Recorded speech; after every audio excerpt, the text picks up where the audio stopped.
المرسلين وعلى آله وأصحابه أجمعين. أما بعد فأعوذ بالله من الشيطان الرجيم. بسم الله الرحمن الرحيم. إنا أنزلناه في ليلة القدر وما أدراك ما ليلة القدر. ليلة القدر خير من ألف شهر. صدق الله مولانا العظيم. محترم سامعین کرام، مجھے 3 موضوعات پر مختصر سی کچھ باتیں عرض کرنی ہیں، اس لیے میں نے مختصر سا خطبہ پڑھا ہے۔ رمضان المبارک کا دوسرا عشرہ آج مکمل ہو رہا ہے اور اللہ کی عنایت اور فضل سے تیسرا عشرہ آج شام سے شروع ہو رہا ہے۔ دوسرے عشرے کے آخری دنوں میں اسلام کی عظیم الشان جنگ، معرکہ، غزوہ بدر ہوا ہے، جس کو قرآن نے یوم الفرقان کہا ہے۔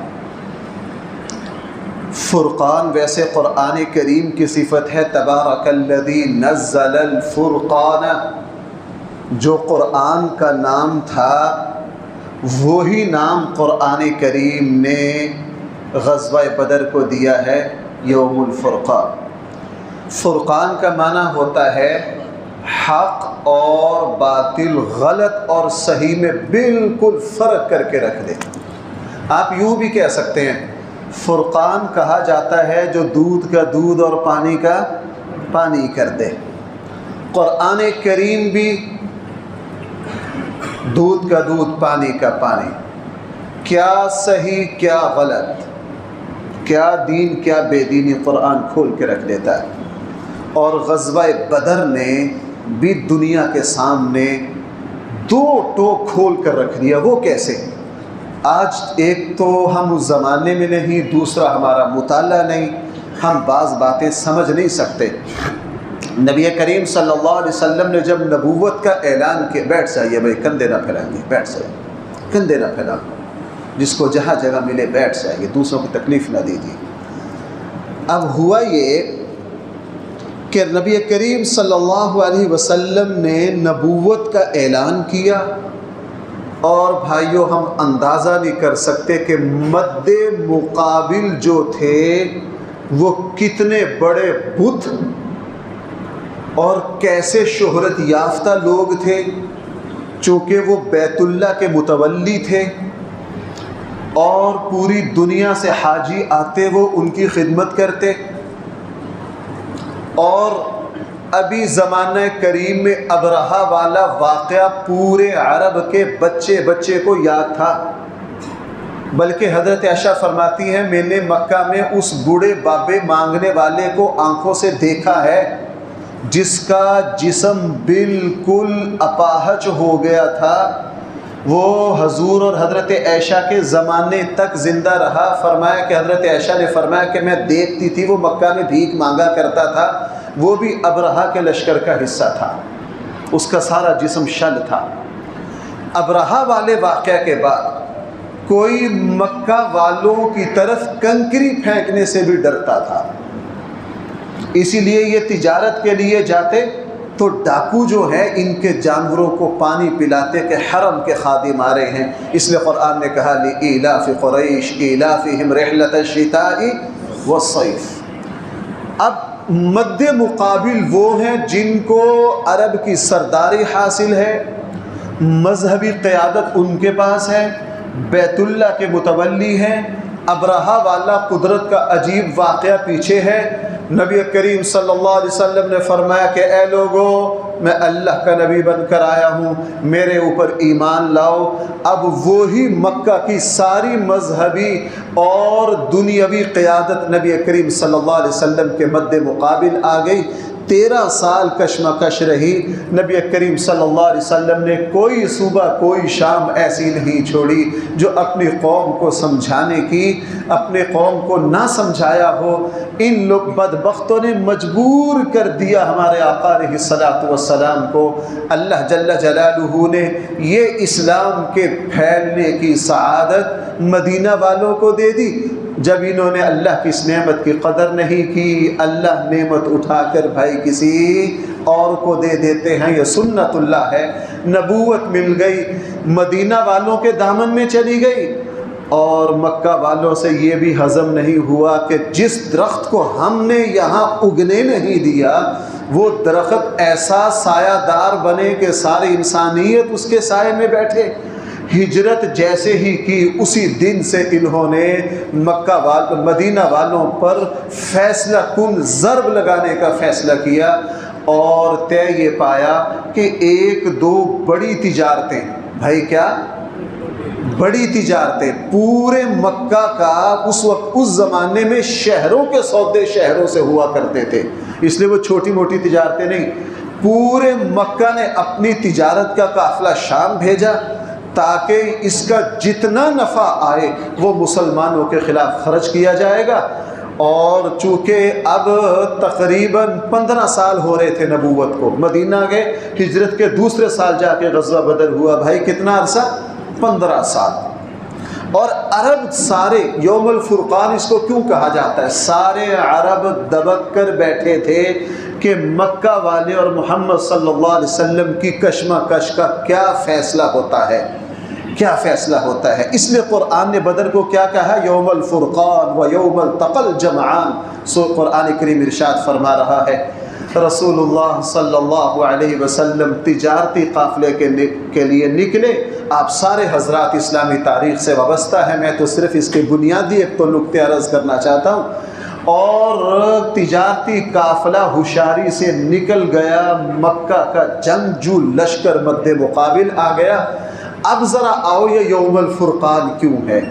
اب مد مقابل ایک تو بیت اللہ کے متولی جن کے شہر میں ابرہہ کا واقعہ ہوا ہے، پورا عرب جن کو سلام کرتا ہے، جن کو مذہبی سیاسی ہر اعتبار سے قیادت حاصل ہے، ایک طرف تو وہ ہے، اور دوسری طرف مدینہ کے بکریاں چروانے والے ذمہ دار دیہاتی جن کی کوئی حیثیت لوگوں کی نظر میں نہیں۔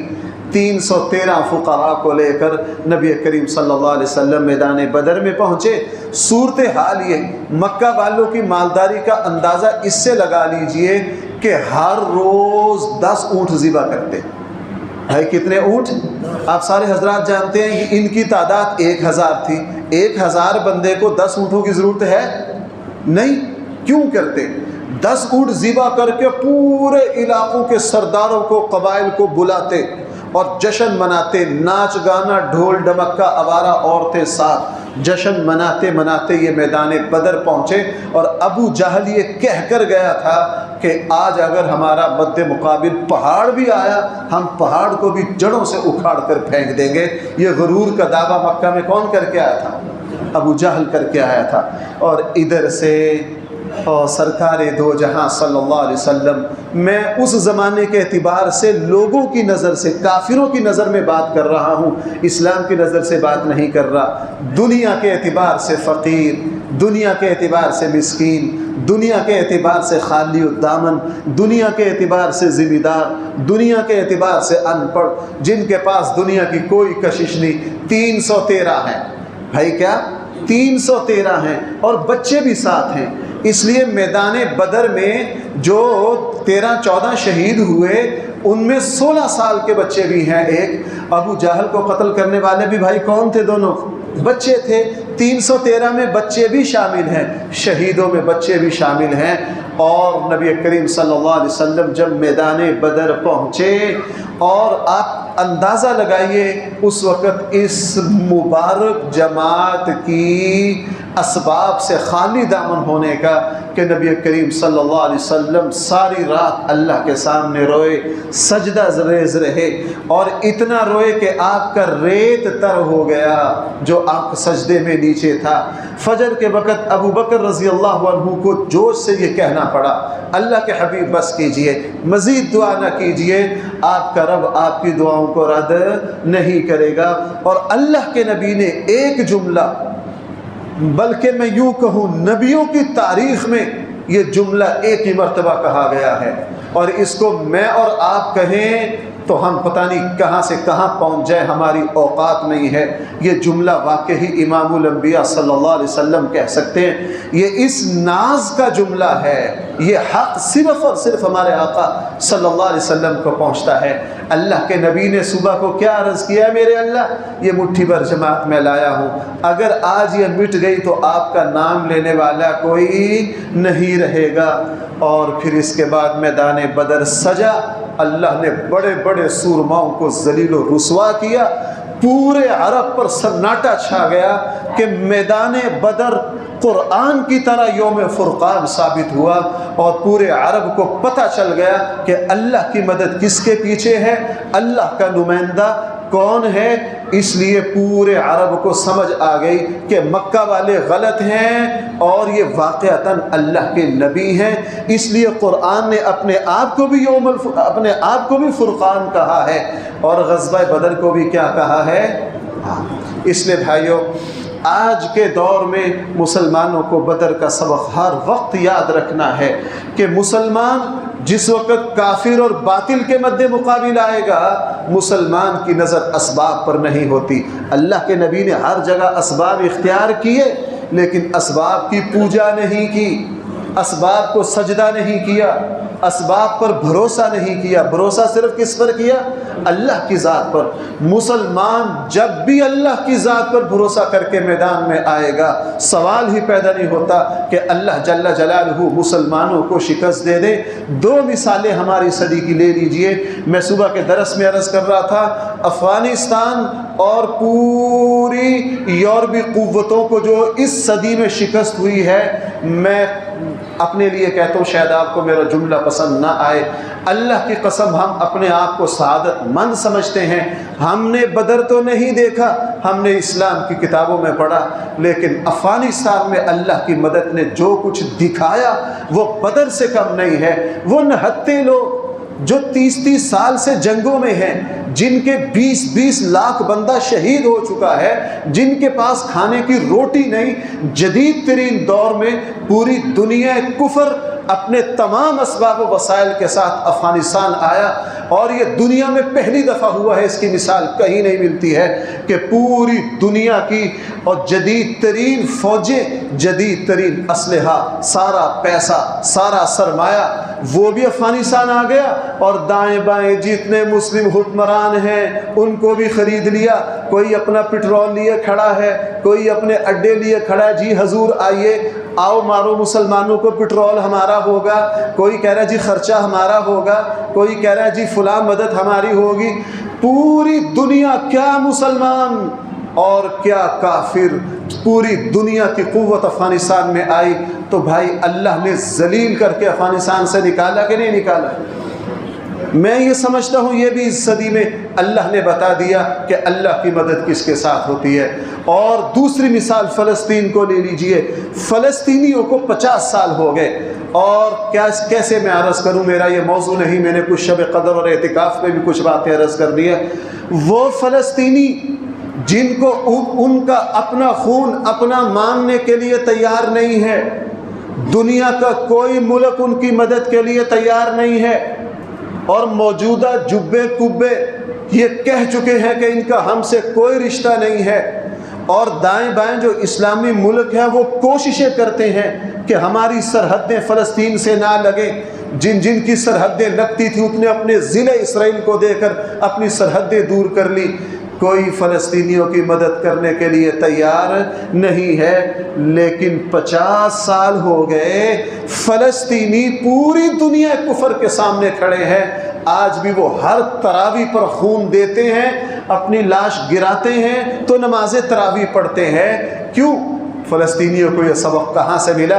یہ میدان بدر سے ملا کہ مومن اسباب کو نہیں دیکھتا، مومن عددی قوت کو نہیں دیکھتا، مومن کی نظر بھائی کس پر ہوتی ہے؟ اللہ پر ہوتی ہے۔ اگر اسباب سے کسی کو مٹایا جا سکتا، افغانستان کا وجود نہیں ہونا چاہیے تھا۔ اگر اسباب سے کسی کو مٹایا جا سکتا، فلسطین کا وجود نہیں ہونا چاہیے تھا۔ لیکن فلسطینیوں کو اللہ جل جلالہ قوت، ایک طرف اسرائیل کے پیچھے پوری دنیا کی قوت ہے، اور مد مقابل ہماری نوجوان نازک بچیاں ہیں جو چھپکلی سے بھی ڈر جائیں، لیکن ان بچیوں کو اللہ نے یہ طاقت دی ہے، وہ ٹینکوں سے نہیں ڈرتی، وہ ٹینکوں سے نہیں ڈرتی۔ تو اسلام نے یہ بتا دیا، غزوہ بدر رمضان میں ہوا، مسلمان کو یہ سبق دے دیا، مسلمان جب بھی اللہ پر کامل بھروسہ کر کے میدان میں اترے گا، کفر کے مقابلے پر آئے گا، سوال ہی پیدا نہیں ہوتا اللہ جل جلالہ مسلمانوں کو ذلیل اور شکست خوردہ ہونے دے۔ آج بدر کا سبق ہر مسلمان کو یاد کرنا ہے، ہر مسلمان کو کیا کرنا ہے؟ یاد کرنا ہے۔ اس کون سی کوشش ہے دنیا میں، کون سی قوت ہے جو اسلام کو مٹانے کی کوشش نہیں کر رہی؟ لیکن اللہ جل جلالہ اسلام دنیا میں پھیل رہا ہے، اللہ مسلمانوں کو دوبارہ قوت دے رہے ہیں۔ اس لیے بھائیو، یہ رمضان کا آخری عشرہ ہے، میری آپ سے گزارش ہے، چونکہ اس مختصر وقت میں سارا موضوع نہیں ہو سکتا، بس میں آپ سے یہ درخواست کروں گا کہ آج گھر جا کے سیرت کی کسی کتاب سے غزوہ بدر کا مطالعہ کریں گے، ہم سب بھائی کریں گے۔ جس کے ہاتھ جو سیرت کی کتاب لگے، ساری ہی صحیح ہے، غزوہ بدر کو پڑھیے، اور خصوصاً واقعات کو بھی پڑھیے، اور واقعات سے جو سبق ملے اس کو بھی خوب پڑھیے، اور بدر کے سبق کو دوبارہ تازہ کیجئے۔ میں نے عرض کیا کہ قرآن نے اپنا جو نام رکھا وہی نام بدر کا رکھا، قرآن نے اپنا نام بھی فرقان کہا، تبارک الذی نزل الفرقان، اور جنگ بدر کا نام بھی قرآن نے کیا فرمایا؟ یوم الفرقان و یوم التقى الجمعان۔ اللہ تعالی ہم سب کو صحیح سمجھ دے۔ دوسری بات ہو رہا ہے، اس کا آخری عشرہ شروع ہو رہا ہے، اور اس پر پوری امت متفق ہے کہ 11 مہینوں میں 11 مہینے ایک طرف، رمضان ایک طرف، پورے سال کے مہینوں میں سب سے افضل ترین مہینہ بھائی کون سا ہے؟ رمضان کا، اور رمضان سب سے افضل ہے، اور رمضان کے پہلے عشرے سے دوسرا عشرہ افضل ہے، اور دوسرے سے تیسرا عشرہ افضل ہے۔ صحیح بخاری میں یہ ہے، حضرت عائشہ رضی اللہ عنہا فرماتی ہیں کہ جب آخری عشرہ شروع ہوتا، نبی کریم صلی اللہ علیہ وسلم اپنی کمر کس لیتے اور راتوں کو خوب جھاگتے اور اپنے گھر والوں کو بھی جگاتے۔ صحیح مسلم میں یہ ہے، نبی کریم صلی اللہ علیہ وسلم کے بارے میں حضرت عائشہ فرما رہی ہیں، اللہ کے نبی آخری عشرہ میں اللہ کی عبادت میں اتنی کوشش کرتے کہ ہم نے آخری عشرہ کے علاوہ کبھی بھی اللہ کے نبی کو اتنی مشقت برداشت کرتا نہیں دیکھا۔ اس لیے علماء نے فرمایا پورے سال کا مرکز رمضان ہے، رمضان کا مرکز آخری عشرہ ہے، اور آخری عشرے کی جو جڑ اور جو مرکز ہے وہ شب قدر ہے۔ بھائی وہ کیا ہے؟ اس لیے آخری عشرہ کے لیے اپنے آپ کو تیار کر لیجئے۔ ہونا یہ چاہیے آخری عشرے میں مسلمانوں کی مارکیٹیں نہ کھلے۔ بھائی میری بات سمجھ پا رہے ہیں؟ ہونا یہ چاہیے آخری عشرے میں مسلمان کو کسی چیز کی ہوش نہ ہو، چونکہ وہ ہستی، میں اس قربان جاؤں ہمارے آقا صلی اللہ علیہ وسلم کو، وہ ہستی جس کو گناہ تو دور کی بات ہے، گناہ کا خیال بھی نہیں آتا، وہ ہستی جس کے جب تک جنت کا دروازہ اس کے لیے نہ کھلے سب پر جنت حرام ہو، وہ ہستی جنت الفردوس جس کا مقام ہو، لیکن رمضان کا آخری عشرہ آئے، آخری عشرہ آئے، وہ اپنی کمر باندھ لے اور اللہ کے نبی اتنی مشقت پورے سال میں کبھی نہ اٹھاتے جتنی بھائی کن دنوں میں؟ آخری عشرہ میں۔ لہٰذا میری پہلی گزارش یہ ہے کہ رمضان اپنے بہت ہی روحانی مرحلے میں داخل ہو گیا، برکات کے مرحلے میں۔ اسی لیے بھائیو، ہمارے آقا صلی اللہ علیہ وسلم کی جو مشہور حدیث ہے کہ رمضان کا پہلا عشرہ رحمت ہے، دوسرا عشرہ کیا ہے؟ مغفرت ہے، تیسرا عشرہ کیا ہے؟ یہ حدیث بڑی گہری ہے، بڑی گہری ہے۔ میں نے شاید کبھی پہلے اس کی تشریح عرض کی ہو۔ پہلا عشرہ رحمت ہے، دوسرا مغفرت ہے، تیسرا آگ سے نجات کا ہے۔ مسلمانوں میں 3 درجے بیان کر دیے۔ ایک وہ مسلمان ہے جو 11 مہینے ہی اپنے فرائض کو ادا کرتے ہیں، وہ متقی پرہیزگار ہیں، اللہ کے مقرب بندے ہیں۔ 11 مہینے کی روٹین ان کی تقوی پر ہے، ایمان پر ہے، اپنے فرائض پر ہے۔ وہ 11 مہینے اس طرح گزارتے ہیں جس طرح ایک مومن کے گزرتے ہیں۔ یہ جو مومن ہے نا، پہلا عشرہ ان کا ہے۔ پہلا عشرہ کیا ہے؟ چونکہ ان کی مغفرت ہوئی ہوتی ہے، جیسے ہی رمضان کا پہلا عشرہ آتا ہے، یکم رمضان سے ہی اللہ کی رحمت ان کو ڈھانپ لیتی ہے۔ یہ پہلا عشرہ جو ہے یہ متقی پرہیزگار مسلمانوں کا ہے۔ پھر دوسرے درمیانے درجے کے مسلمان ہیں جن کے گناہ بھی ہیں، جن کی برائیاں بھی ہیں، اور وہ غفلت بھی بہت انہوں نے 11 مہینوں میں کی ہے۔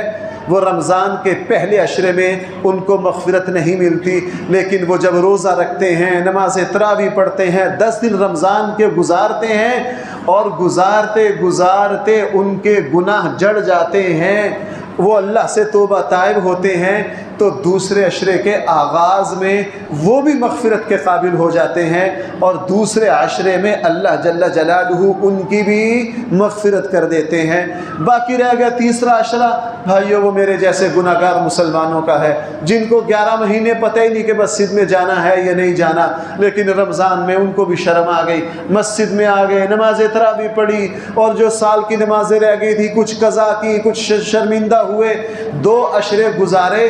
تیسرا عشرہ تو پھر ایسی رحمت ہے، آگ سے ایسی نجات ہے کہ جو 11 مہینے غفلت میں رہے، تیسرے عشرے میں اللہ تعالیٰ جہنم سے ان کو بھی آزاد کر دیتے ہیں۔ مسلمانوں کے یہ 3 ہی طبقے ہیں، اور بھائی جو اس کے علاوہ چوتھا طبقہ بچتا ہے وہ ہے جس کے بارے میں نبی کریم صلی اللہ علیہ وسلم نے بد دعا کی، تباہ و برباد ہو جائیں وہ لوگ جو رمضان کا مہینہ پائیں اور اپنی مغفرت نہ کروا سکیں۔ اس لیے اس آخری عشرہ کو بھائی میں تمام احباب سے گزارش کرتا ہوں کہ آخری عشرہ میں اپنی دنیاوی مصروفیات کو بالکل ترک کر دے، جو مجبوری کی ہو بس وہ کرے، جن کے بغیر گزارا نہ ہو۔ اور آخری عشرہ ہم نے 2 عشروں میں جو کچھ کیا ہے، آخری عشرہ میں اس سے بڑھ کر ہم اس کی قدر کریں گے۔ اور بھائی 2 باتیں ہوگی، تیسری بات مجھے یہ عرض کرنی ہے، اسی آخری عشرہ کی اہمیت کی وجہ سے نبی کریم صلی اللہ علیہ وسلم آخری عشرہ میں اعتکاف بیٹھتے۔ حضور علیہ السلام آخری عشرہ میں بھائی کیا کرتے؟ اعتکاف بیٹھتے۔ اور اعتکاف کی فضیلت کے لیے صرف اتنا ہی کافی ہے کہ ہمارے آقا صلی اللہ علیہ وسلم کی زندگی میں کم سے کم 8 یا 9 مرتبہ رمضان آیا ہے۔ کتنی مرتبہ؟ 8 یا 9 مرتبہ رمضان آیا ہے۔ نبی کریم صلی اللہ علیہ وسلم نے اپنی زندگی کے 8-9 رمضان جو آئے، ہر رمضان میں رسول اللہ صلی اللہ علیہ وسلم اعتکاف بیٹھے، مسلسل اعتکاف بیٹھے۔ صحابہ فرماتے ہیں اللہ کے نبی نے کبھی بھی اعتکاف نہیں چھوڑا۔ اور بھائی یہ وہ ہستی ہے جس نے دنیا کے کبھی کوئی کام ہی نہیں کیا، دنیا کا کوئی، اور صرف 2 وجہ سے رسول اللہ صلی اللہ علیہ وسلم کا، بعض اہل علم کی رائے ہے کہ 2 وجہ سے 2 دفعہ، بعض کی رائے ہے کہ 1 مرتبہ اللہ کے نبی نے رمضان کا اعتکاف چھوڑا ہے، وہ بھی دنیاوی وجہ سے نہیں۔ 1 مرتبہ رمضان کا اعتکاف رہ گیا کہ رسول اللہ صلی اللہ علیہ وسلم مکہ فتح کے لیے تشریف لائے، بعض نے فرمایا نہیں بدر کے لیے تشریف لے گئے، مختلف رائے ہیں اہل علم کی۔ آپ یوں کہہ سکتے ہیں جہاد کی وجہ سے رسول اللہ صلی اللہ علیہ وسلم کا 1 سال کا اعتکاف رہ گیا۔ اللہ کے نبی کی جب زندگی کا آخر آیا، آپ علیہ السلام نے 20 دن کا اعتکاف کر کے، اور یہ جو پیچھے 1 سال کا اعتکاف رہ گیا تھا اس کی کمی کو کیا کر لیا؟ پورا کر لیا۔ اور رسول اللہ صلی اللہ علیہ وسلم نے ایک مرتبہ ایک اور شرعی وجہ سے اعتکاف چھوڑا، وہ ایک شرعی حکمت تھی، اعتکاف چھوڑ دیا۔ لیکن عید کے بعد نبی کریم صلی اللہ علیہ وسلم نے 10 روزے رکھے اور ان 10 دنوں کا اعتکاف دوبارہ کیا۔ اب ان دونوں کو ملا لیجئے تو اللہ کے نبی نے ہر سال مسلسل اعتکاف کیا۔ بھائی میری بات سمجھ آ گئی؟ مسلمان کے لیے اتنا ہی کافی ہے۔ اور اعتکاف کیا ہے؟ اعتکاف کیا ہے؟ اعتکاف کا لفظی معنی ہوتا ہے کسی کے سامنے گھٹنے باندھ لینا، گھٹنے ٹیک لینا۔ عرب جو تھے وہ اٹھ کے گھٹنے باندھ دیتے تھے تاکہ یہ کہیں نہ جائے۔ اعتکاف کا معنی یہ ہے کہ اللہ کی بارگاہ میں آ کے اپنے گھٹنوں کو باندھ لینا، اپنے گھٹنوں کو باندھ لینا کہ اے میرے اللہ، ہم آپ کے دروازے پر آ گئے ہیں، اب اس وقت تک نہیں جائیں گے جب تک آپ ہمیں معاف نہیں کریں گے۔ اسی لیے اعتکاف کی عبادت اللہ تعالیٰ کو اتنی محبوب اور پسند ہے۔ ہر نبی کو، صحیح بخاری میں بھی ہے، ہر نبی کو نبوت ملنے کا زمانہ جب قریب آتا ہے، اللہ تعالیٰ ہر نبی کو اعتکاف اور تنہائی پسند بنا دیتے ہیں۔ ہر نبی پر یہ کیفیت آئی۔ خود ہمارے آقا صلی اللہ علیہ وسلم کو نبوت ملنے میں جب 6 ماہ رہ گئے تو بھائی نبی کریم صلی اللہ علیہ وسلم تنہائی پسند ہو گئے۔ 6 ماہ آپ علیہ السلام نے کہاں گزارے؟ غار حرا میں۔ اور غار حرا جو تھی یہ اصل میں رسول اللہ صلی اللہ علیہ وسلم کے دادا محترم عبد المطلب کی عبادت کی جگہ تھی۔ آپ علیہ السلام 6 ماہ غار حرا میں اعتکاف میں رہے۔ اور حافظ ابن حجر رحمہ اللہ نے فتح الباری میں اور امام بہقی نے دونوں نے اس بات کا ذکر کیا کہ رسول اللہ صلی اللہ علیہ وسلم کو آپ جب غار حرا میں تھے تو یہ رمضان کا مہینہ تھا۔ ابن حجر رحمہ اللہ جو بہت صحاستہ کے بعد جن کا حدیث میں سب سے بڑا مقام مسلمہ ہے، وہ فرماتے ہیں کہ غار حرا میں تھے اور رمضان کا مہینہ تھا۔ بھائی کیا تھا؟ اور رمضان کا آخری عشرہ تھا۔ اللہ کے نبی معتکف تھے غار حرا میں جب اللہ جل جلالہ نے رسول اللہ صلی اللہ علیہ وسلم کو نبوت عطا کی۔ اسی لیے ابن حجر فرماتے ہیں کہ ہر نبی کو جب نبوت ملنے کا زمانہ آ گیا تو نبی اعتکاف کی کیفیت میں چلے گئے، تنہائی میں چلے گئے، مخلوق سے کٹ کر تنہائی میں صرف۔ اور قرآن کے نے حضرت موسیٰ کا بھی ذکر کیا، وَوَاعَدْنَا مُوسَىٰ 30 لَيْلَةً، حضرت موسیٰ کا ذکر ہے۔ اور انجیل میں حضرت عیسیٰ کا ذکر ہے، جب ان کو نبوت ملنی تھی تو وہ اللہ جل جلالہ نے ایسا تنہائی پسند۔ تو بھائی اعتکاف جو ہے یہ اتنی عظیم الشان عبادت ہے، اس لیے حدیث میں فرمایا گیا کہ معتکفین اللہ کے مہمان ہیں۔ معتکفین بھائی کیا ہیں؟ اللہ کے۔ اور بھائی ہماری روایت ہے جو ہمارا مہمان ہو، ہم مہمان کو ہر طرح راضی کرنے کی کوشش کرتے ہیں۔ مہمان کا اتنا حق ہے کہ چھوٹا شاگرد بیٹا اپنے بڑوں کے یہاں مہمان ہو تو بڑے ان کی خدمت کرتے ہیں۔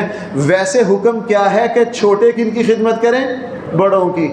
لیکن مہمانی ایک ایسا ادب ہے اسلام میں کہ یہاں اگر چھوٹا مہمان ہو جائے تو بڑا کیا کرتا ہے؟ چھوٹے کی خدمت کرتا ہے کہ یہ میرا۔ تو ہمارے یہاں مہمان کے ناز و نخرے اٹھائے جاتے ہیں۔ معتکفین بھائی کس کے مہمان ہیں؟ اللہ کے مہمان ہیں۔ اس لیے بھائی اللہ جس کو ہمت دے رہا ہے وہ ضرور اعتکاف بیٹھے، وہ ضرور کیا کرے؟ ہاں اعتکاف میں 2-3 باتوں کا خیال رکھیے۔ پہلی بات تو یہ ہے، ہمیں اکثر لوگوں کو، بھائیو میری بات سنو، میں نے اپنی زندگی میں یہ دیکھا ہے کہ 90-95% لوگ اپنا اعتکاف توڑ دیتے ہیں چونکہ ہمیں اعتکاف کے مسائل کا نہیں پتہ۔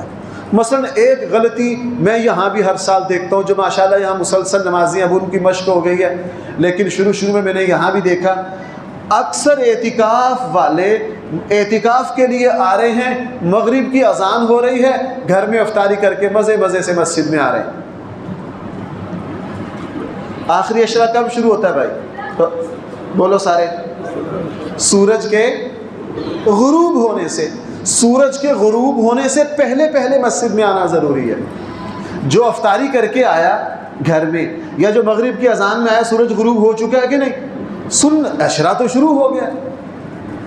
اس لیے بھائی جو بھی اعتکاف بیٹھے وہ سورج غروب ہونے سے جس وقت ہم روزہ کھولتے ہیں کم سے کم اس سے 2-4 منٹ پہلے آ جائے۔ ویسے میں آپ سے ایک بات عرض کروں، رسول اللہ صلی اللہ علیہ وسلم آپ علیہ الصلوۃ والسلام شام کو عشرہ شروع ہو رہا نا آخری، اللہ کے نبی صبح کو ہی بیٹھ جاتے تھے۔ بھائی میری بات سمجھ پا رہے ہیں؟ مثلا آج شام کو شروع ہونا ہے، اللہ کے نبی آج فجر ہی سے خیمے میں آ جاتے تھے، اتنا اہتمام کرتے تھے۔ بلکہ بعض تابعین تو 5 دن پہلے اعتکاف بیٹھ جاتے تھے، ان کے یہاں اعتکاف کی اتنی اہمیت تھی۔ تو بھائی اعتکاف جو ہے وہ سمجھ کر بیٹھیے، وہ سمجھ کر بیٹھیے۔ جہاں اعتکاف بیٹھنا ہو جس مسجد میں، سب سے پہلا کام یہ کریں کہ وہاں کی انتظامیہ میں مسجد کی حدود پوچھ لیجئے۔ وَأَنْتُمْ عَاكِفُونَ فِي الْمَسَاجِدِ وَأَنْتُمْ عَاكِفُونَ فِي الْمَسَاجِدِ، مسجد میں اعتکاف ہے، عربوں والا اعتکاف نہیں۔ اس وقت عربوں کا اعتکاف پتہ کیا ہے؟ اور میرے یہاں بھی 1-2 مرتبہ دوستوں نے کہا عرب کیا کرتے ہیں، مسجد نبوی مسجد حرام میں اعتکاف بیٹھے ہیں، ماشاءاللہ سارا دن اعتکاف ہی بیٹھے ہیں، سینوں میں بھی پھر رہے ہیں، بازاروں میں بھی جا رہے ہیں، جہاں چاہے چلو پھرو نہاؤ موج مارو۔ جناب پھر اعتکاف کیا ہوا؟ اعتکاف تو نام ہی اپنی مشقت پر، اعتکاف تو نام ہی سہولیات کو چھوڑنے کا۔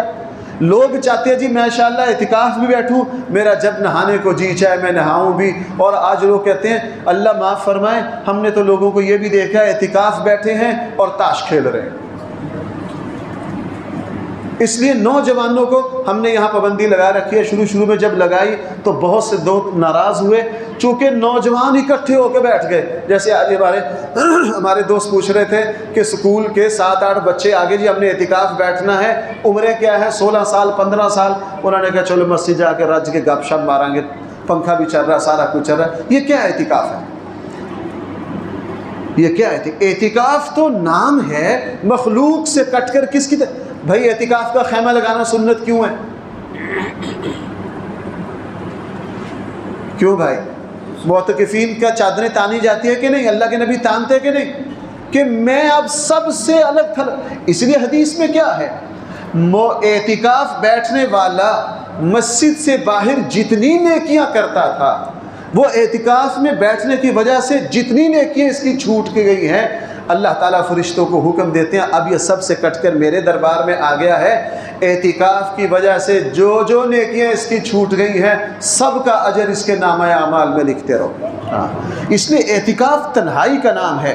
ہمارے یہاں ایک اور کوتاہی خصوصاً دینی لوگ کر رہے ہیں، اعتکاف میں ماشاءاللہ بیانات چل رہے ہیں، ایک جلسے کی شکل ہے، 8 دن وہ پوری مجلس میں گزارتے ہیں، اب فلاں بیان ہو رہا، اب فلاں ہو رہا ہے، اب اکٹھی چائے ہو رہی ہے، اب رات کو یہ ہو رہا ہے۔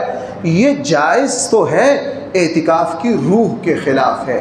اعتکاف ہے تنہائی کا۔ نبی کریم صلی اللہ علیہ وسلم سے فرمایا فَإِذَا فَرَغْتَ فَانْصَبْ، بھائی پڑھو سارے سورہ النشرہ میں کیا ہے، فَإِذَا فَرَغْتَ وَإِلَىٰ رَبِّكَ، نبی جی جب آپ فارغ ہو جائیں، فَانْصَبْ، اللہ کے سامنے کھڑے ہو جائیے، وَإِلَىٰ رَبِّكَ فَارْغَب۔ اب اللہ کے نبی کس چیز سے فارغ ہو جائیں؟ دکان بند کر کے؟ بھئی غور کرو اس آیت پہ صاحب، حضور کس چیز سے فارغ ہو؟ اس نبی کا کوئی کام دنیا کا ہے ہی نہیں۔ یہ وہ ہستی ہے کہ اس کے گھر میں سونے کی ڈلی پڑی ہے، نماز نہیں پڑھائی جا رہی، سلام پھیرتی گھر گئے کہ نہیں؟ اور یوں تیزی سے گئے جیسے کوئی واقعہ ہو گیا۔ صحابہ اکرام نے پوچھا اللہ کے حبیب خیر تھی آج؟ غیر معمولی رفتار سے گئے۔ کہا گھر میں سونے کی ڈلی پڑی تھی، میں نے پسند نہیں کیا کہ میں رات اس طرح گزاروں، یہ سونا میرے گھر میں رہے، اس کو صدقہ کر کے اپنے دل کو فارغ کر کے آیا۔ جس نبی نے دنیا کا کام کیا ہی نہیں، اس نبی کو قرآن کہہ رہا ہے فَإِذَا فَرَغْتَ، جب تو فارغ ہو جائے۔ کیا مطلب؟ اے نبی صلی اللہ علیہ وسلم، دیکھو بھائیوں میں اعتکاف کی حقیقت سمجھا رہا ہوں، اسی لیے قرآن نے دوسری وحی میں کیا فرمایا، یا ایھا المزمل قم اللیل الا، اور ادھر غار حرا کی مثال میں نے ابھی دی ہے۔ دیکھو بھائیوں، مسلمان کی روحانی زندگی میں سب سے زیادہ مضبوطی آتی ہے اس کی تنہائی کی عبادات کی، جس میں وہ اور اللہ ہوتے ہیں، مخلوق کا کوئی لینا دینا نہیں ہوتا۔ ہماری زندگی کے وہی قیمتی لمحات ہیں۔ اس لیے شروع میں کیا فرمایا؟ یا ایھا المزمل قم اللیل الا نصفہ او انقص منہ۔ شروع کے سالوں میں اللہ کے نبی اکیلے ساری رات تہجد پڑھتے رہتے، اور اسی کا نتیجہ تھا تنہائیوں میں یہ روحانی آگ جب اٹھی، یہ ہستی عرب سے باہر نہیں گئی لیکن دنیا کے کونے کونے میں اس ہستی کا پیغام پہنچا کہ نہیں؟ اس لیے علامہ عبدالوہاب شارانی نے لکھا ہے اس شخص کو منبر پر بیٹھ کر نصیحت کرنے کا حق حاصل نہیں ہے جس کو رات کو اللہ کے سامنے تنہائی میں کھڑا ہونے اور آنسو بہانے کی توفیق نہ ہو۔ علامہ اہل علم فرماتے ہیں ایسا بندہ منبر پر نہیں بیٹھ سکتا، ایسا بندہ دوسروں کو نصیحت نہیں کر سکتا، چونکہ اس کے نصیحت کے پیچھے وہ روحانی عمل مکمل نہیں ہے جس نے اس کے بیان میں تاثیر کو پیدا کرنا۔ آج کیا بات ہے، 1400 سال بعد ہم اللہ کے نبی کے ارشاد پڑھتے ہیں، آنکھوں سے آنسو آتے ہیں۔ وہ نبی کریم صلی اللہ علیہ وسلم کی تنہائی کی روحانیت کو کوٹ کوٹ کے بھر دیا گیا ہے حضور علیہ السلام کے ارشادات میں۔ بھائی میری بات سمجھ پائیں؟ اس لیے اعتکاف جو ہے، جس مسلمان کو تنہائی کی تربیت ہو جائے۔ اب بات لمبی ہو رہی ہے، میں نے ایک دو باتیں اور عرض کرنی ہے۔ حضرت خالد بن ولید کے حالات میں سب نے خالد بن ولید جنگجو آدمی تھے، جرنیل تھے، ساری زندگی جنگوں میں گزاری، ساری زندگی جنگوں میں جہاد پر لگا دی، اور جسم کا کوئی حصہ نہیں جس پر نشان نہ ہو، چھلی تھا جسم۔ لیکن علامہ ذہبی نے اور دوسرے اہل علم نے حضرت خالد بن ولید کے حالات میں لکھا ہے سارا دن جنگ کرتے، بلکہ ایک صاحب نے تو یہاں تک لکھا ہے کہ یونانی حکومت نے خفیہ بندوں کی ڈیوٹی لگائی کہ اس کے جرنیل میں کیا خوبی ہے، یہ جس محاذ پر جاتا ہے جوش اور جذبے کی آگ لگا دیتا ہے۔ اب وہ دیکھتے رہے کہ یار اس میں کیا ہے، یہ عام عربوں کی طرح کا ایک عرب ہے۔ انہوں نے دیکھا یہ دن کو جنگ کی مہارتیں دکھاتا ہے، محاذ کو گرم رکھتا ہے، اور جب رات آتی ہے انہوں نے یہ دیکھا خالد بن ولید ہر رات کو جب دیکھا سارے سو گئے ہیں، اب تنہائی ہو گئی ہے، تو اپنے خیمے میں مصلی بچھا لیتے اور نماز پڑھتے، اللہ کے سامنے روتے۔ وہ جو اللہ کے سامنے آنسو بہانا تھا وہ روحانی قوت تھی خالد بن ولید کے پاس، کہ جب صبح کو تلوار لے کر اٹھتے تو کافروں کی صفوں کو ادھیڑ دیتے۔ اس لیے بھائیوں اعتکاف میں بیٹھیے اعتکاف کی روح کے مطابق۔ کس کے مطابق؟ اعتکاف کی روح کے مطابق۔ مرد مسجد میں اعتکاف بیٹھیں، عورتیں گھر میں اعتکاف بیٹھیں۔ ہمارے یہاں یہ جو کہا جاتا ہے کہ مسجد ہی میں عورتوں کا اعتکاف ہے، یہ درست نہیں ہے۔ رسول اللہ صلی اللہ علیہ وسلم کی زندگی میں ازواج مطہرات مسجد میں بیٹھی ہیں۔ بھائی کون؟ ازواج مطہرات، ان کے گھر بالکل صاف، اللہ کے نبی صاف، وہ امت کی مائیں ہیں۔ کوئی بری نگاہ سے دیکھ، ایک تو ان کے دروازے، اب حضور علیہ السلام کے جو ازواج مطہرات، روضہ رسول کو دیکھو نا، روضہ رسول اور مسجد میں بھائی کوئی فاصلہ ہے؟ اور دروازے حضور کے زمانے میں حضور کے گھروں کے مسجد کی طرف نکلتے تھے، ایک قدم نکالا مسجد میں، دوسرا قدم نکالا کس میں؟ گھر میں۔ اللہ کے نبی خود موجود ہیں، یہ امت کی مائیں ہیں۔ یہ کیا ہے؟ امت کی۔ یہ ثابت نہیں ہے کہ اس زمانے میں ساری عورتیں مسجد میں اعتکاف بیٹھتی۔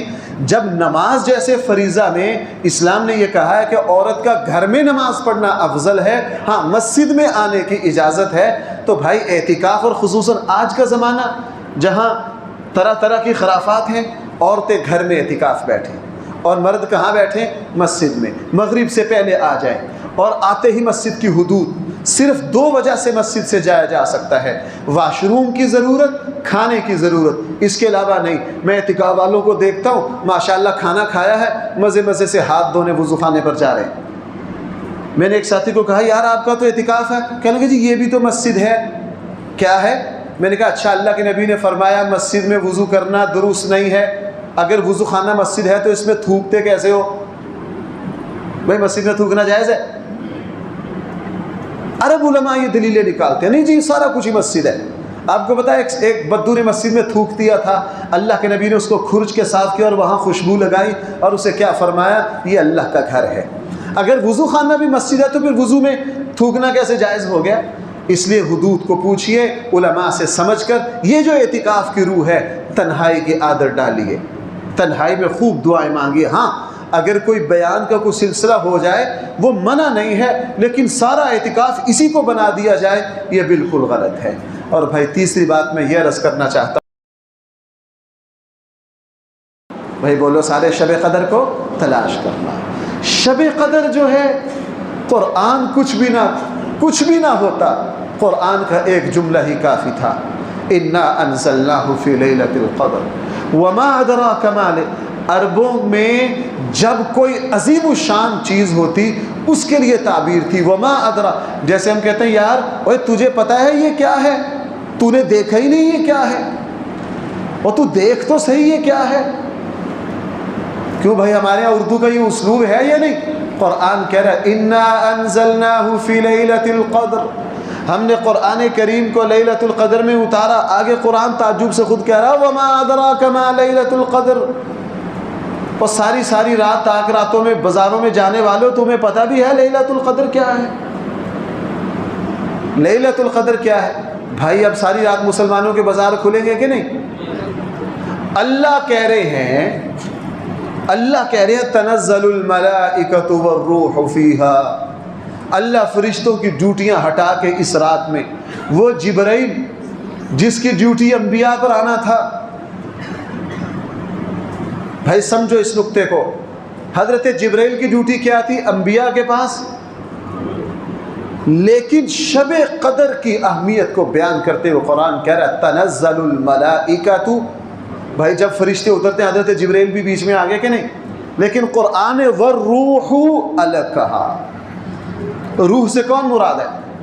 جبرائیل علیہ السلام۔ صحیح احادیث میں اللہ تعالیٰ حضرت جبرائیل کو کہتے ہیں جناب پہلے نبیوں کے پاس وحی لے کر آتے رہے ہو، آج شب قدر ہے، آپ جاؤ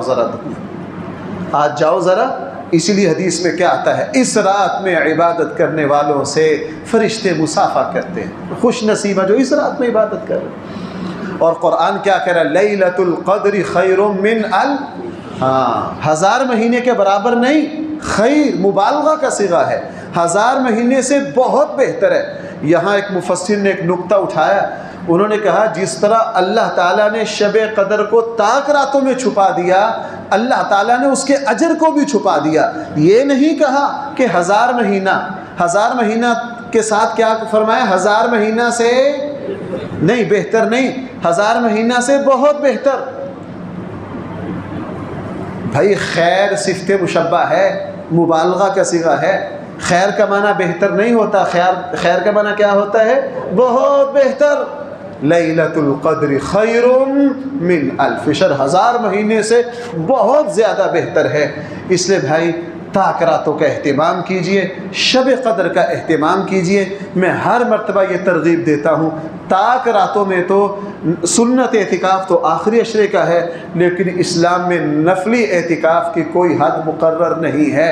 فقہاء نے ایک مسئلہ لکھا ہے، یہ مسئلہ لکھا ہے، اگر کسی بندے کی، کسی بچے کی کھیلتے ہوئے مسجد میں گیند گر جائے تو فقہاء نے فرمایا کہ وہ اعتکاف کی نیت سے اٹھانے جائے۔ کیا کرے؟ اعتکاف کی نیت سے اٹھانے جائے۔ تو نفلی اعتکاف چھوٹا ہو سکتا ہے، تاک راتوں میں تو مسلمانوں کی مسجدوں میں جگہ نہیں ملنی چاہیے۔ تاک راتوں میں تو مسجدوں میں جگہ، تاک راتوں کی تو ساری نیت کر لو کہ ہم نفلی اعتکاف بیٹھیں گے۔ اللہ جن کو سنت اعتکاف کی ہمت دے وہ سنت بیٹھیں، وگرنہ تاک راتوں میں بھائی مغرب میں آ جائیے، فجر تک مسجد میں رہیے۔ اگر کوئی کھانے کا مسئلہ ہو تو بھائی افطاری کر کے آ جائیے، اور جب سحری کے وقت میں آدھا گھنٹہ رہ جائے گھر چلے جائیے۔ اب ساری، بلکہ میں کون سا لفظ لاؤں بھائی، اللہ تعالیٰ قیامت والے دن راضی کیوں نہیں ہوں گے؟ میں ایک درس میں سورہ سجدہ میں قرآن کیا کہہ رہا ہے؟ وَلَوْ تَرَىٰ إِذِ الْمُجْرِمُونَ نَاكِسُو رُؤُوسِهِمْ عِنْدَ رَبِّهِمْ رَبَّنَا أَبْصَرْنَا وَسَمِعْنَا فَارْجِعْنَا نَعْمَلْ صَالِحًا إِنَّا مُوقِنُونَ۔ نبی جی اس منظر کو آپ دیکھیں گے جس وقت شرمندگی سے انسانیت کے سر اللہ کے سامنے جھکے ہوں گے، نَاكِسُو رُؤُوسِهِمْ عِنْدَ رَبِّهِمْ، اور ساتھ پتہ کیا کہہ رہے ہوں گے؟ ربنا، جس رب کو دنیا میں نہیں مانا وہاں کیا کہہ رہے ہوں گے؟ اے ہمارے ابصرنا، سب کچھ دیکھ لیا، وسمعنا، سن لیا، فرجعنا، اللہ جی بس ایک مرتبہ واپس جانے دیجئے، نعمل صالحا انا موقنون، اتنے نیک عمل کریں گے کہ یقین کرنے والے مومنوں کی صف میں آ کر کھڑے ہو جائیں گے۔ ان کو حکم دیا جائے گا جناب اب نہیں۔ حضور نے کیا فرمایا عربوں کو سمجھانے کے لیے؟ رسول اللہ صلی اللہ علیہ وسلم نے ایک بدو کو سمجھانے کے لیے، وہ اونٹنی کا دودھ نکال رہے تھے، جب نکال چکے حضور نے فرمایا اس صحابی سے کہ اس دودھ کو واپس بھیجو تھنوں میں۔ انہوں نے کہا اللہ کے حبیب یہ تو جا ہی نہیں سکتا۔ فرمایا جس طرح اونٹنی کا دودھ نکلنے کے بعد واپس نہیں جا سکتا، دنیا سے جانے کے بعد واپسی ممکن نہیں۔ اللہ وہاں حدیث میں ہے کہ وہاں لوگ رو رو کے آنسوں کے دریا بہا دیں گے، اللہ معاف نہیں کریں گے۔ وہ رحیم ہے، کیوں معاف نہیں کرے گا؟ وہ کہے گا دنیا میں نے تمہیں موقع دیا تھا میرے خزانوں کو جس طرح لوٹنا چاہتے، دیکھو 1000 مہینے سے زیادہ اجر، لیکن معتکف کو کیا کہا؟ اگر معتکف مسجد میں اعتکاف کی نیت سے سویا پڑا خراٹے مار رہا ہے تو اس کا سونا عبادت ہے یا نہیں؟ سوتے ہوئے بھی یہ 1000 مہینے کا اجر لے اڑا۔ اب جو اللہ سوتے ہوئے کو 83 سال کی عبادت کا ثواب دے دے تو کل قیامت میں یہ کہہ سکتا ہے کہ اللہ دنیا میں مجھے موقع نہیں ملا؟ بھائی سوچو ذرا، یہ کہہ سکتا ہے؟ اللہ جل جلالہ۔ اس لیے بھائیو شب قدر کی عبادات کا، اور بدبخت ہے وہ، یہ بات لمبی ہو جائے گی، وقت اہل علم کے یہاں یہ بحث ہے کہ آیا شب قدر میں جو اتنا اجر ملتا ہے، آیا گناہ کی سزا بھی بڑھا دی جاتی ہے کہ نہیں؟ عقلی اصول یہ ہے کہ جہاں نوازا بڑھا جائے وہاں غلطی پر پکڑا بھی جانا چاہیے۔ بہت سے اہل علم کی رائے یہ ہے کہ شب قدر میں گناہ کا ثواب، گناہ کی سزا بھی اسی طرح بڑھا دی جاتی ہے جس طرح نیکی کا ثواب بڑھا دیا جاتا ہے۔ اور بھائیو ایک بدو نے اللہ کے نبی سے سوال کیا تھا کہ سب سے افضل ترین عبادت مجھے بتا دیجئے۔ نبی کریم صلی اللہ علیہ وسلم نے فرمایا بھائی یہ تو اللہ کو لوٹنے کا، اللہ کے خزانے کو دا لگانے کا سیدھا سیدھا دروازہ بتا رہا ہوں میں، آپ کو غور سے سن لو۔ ایک بدو نے کہا تھا اللہ کے نبی مجھے سب سے افضل ترین عبادت بتا دیجئے۔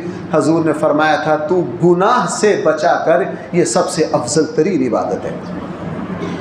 کیا ہے سب سے افضل؟ ویسے تو ہم نے ہر وقت ہی گناہ سے بچنا ہے، جب طاقت آتا ہے نا تو مغرب میں اپنے نفس کو کہہ دیجئے ویسے تو میں ہر وقت بچتا ہوں، لیکن تجھے فجر تک کسی گناہ کے قریب نہیں جانا، کوئی عبادت نہ کرو، بس اپنے آپ کو فجر تک اللہ کی نافرمانی سے ہی بچا لو، تو یہ بھی عبادت ہے یا نہیں؟ یہ بھی عبادت ہے۔ شب قدر کا ثواب اسی پر مل جائے گا۔ تو مجھے 3 باتیں عرض کرنی تھی۔ غزوہ بدر کی اہمیت کو بھائی سارے آخری اشرا میں کسی بھی سیرت کی کتاب سے غزوہ بدر کا مطالعہ کریں گے، اس کا مطالعہ کریں اور اس کی برکتوں کو دیکھیے۔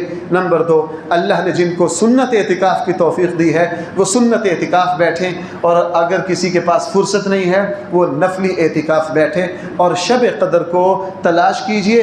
آخری اشرا میں جو کچھ مسلمان کرتا ہے، میں سچ بات عرض کروں یہ اللہ تعالیٰ کی نعمت کی ناقدری ہے، اور ناقدری پر اللہ تعالیٰ کی طرف سے عذاب بھی بڑے سخت آیا کرتے ہیں۔